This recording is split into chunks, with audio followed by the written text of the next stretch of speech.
Hi, and welcome back to CoachAndPlayBaseball.com. This is Dave Holt, the Coach Whisperer, former minor league manager, former minor league player.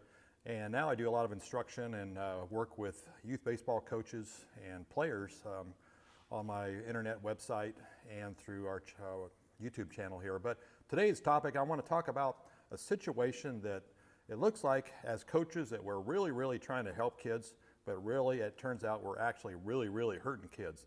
And it's pretty prominent around the country and very common. This situation where when kids swing, I'm talking about youth players from 5, 6, 7, all the way up, when players swing at bad pitches out of the strike zone, they just get hammered on. The coaches come unglued. As soon as a kid swings at a high pitch or a low pitch or something that's pretty far out of the strike zone, immediately they just get bombarded, scolded, and beat up on. How in the world can you swing at that pitch, that high pitch? I told you to leave that pitch alone, make the ball be down there.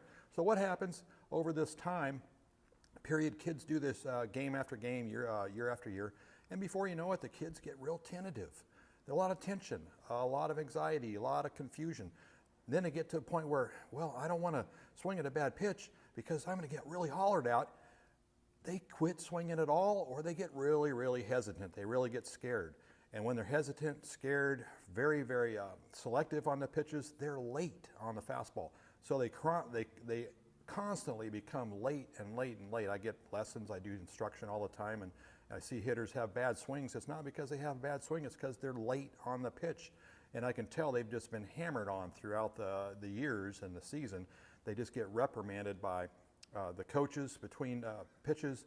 As soon as they go out of the strike zone, they just get hammered on. Then they get on the ride home and the parents hammer on them and tell them, what are you swinging at that high pitch for? I told you to stop swinging at that high pitch. So I'll get my peers and my fellow coaches and instructors across the country, and they say, Dave, you're totally wrong. The kids have to learn the strike zone. I get it. I agree with it. You do have to learn the strike zone, but being aggressive trumps learning the strike zone. By the time kids get to a point where learning the strike zone is important, where it's 13, 14, 15, 16, they're going to be so stinky as a hitter, they won't even be around. So you have to first swing the bat. You have to be aggressive. You got to get out in front of the fastball, and you got to encourage kids swinging the bat. In fact, I think there's something wrong if there's a kid not swinging the bat out of the strike zone once in a while, if he's not aggressive enough. So I like kids to swing the bat and chase pitches sometimes, because that way I know the kid's at least aggressive and he's swinging the bat. He's got a chance to hang around the game for a while. So if you get a 5, 6, 7, 8, 9, 10-year-old kid and he takes a good aggressive cut, man, you just pat him on the back and praise him on the head and say, man, that's a good cut. Way to swing that bat. I don't care where it is. It could be 9 feet over his head. Let him swing it. He's going to get, later on, his eyes will get better and better, and he'll get judgment will get better and better. But if you have really good judgment when you're 5, 6, 7, 8, 9, and you're constantly late on the ball, you're done. You're not going to have enough power. You're not going to generate enough consistent contact to get the ball in the outfield enough. You don't see, go to a major college game in your area. Go to a major high school game in your area. You don't see punch and Judy weak hitters. You see guys who can square up on the ball and pound on it pretty good, pretty consistently. All right. The weak punch and Judy hitters end up not hitting the ball enough and kind of like seep themselves out of the game. They kind of siphon themselves. They kind of cut themselves because they just don't hit the ball enough. So you have to really praise kids for swinging the bat.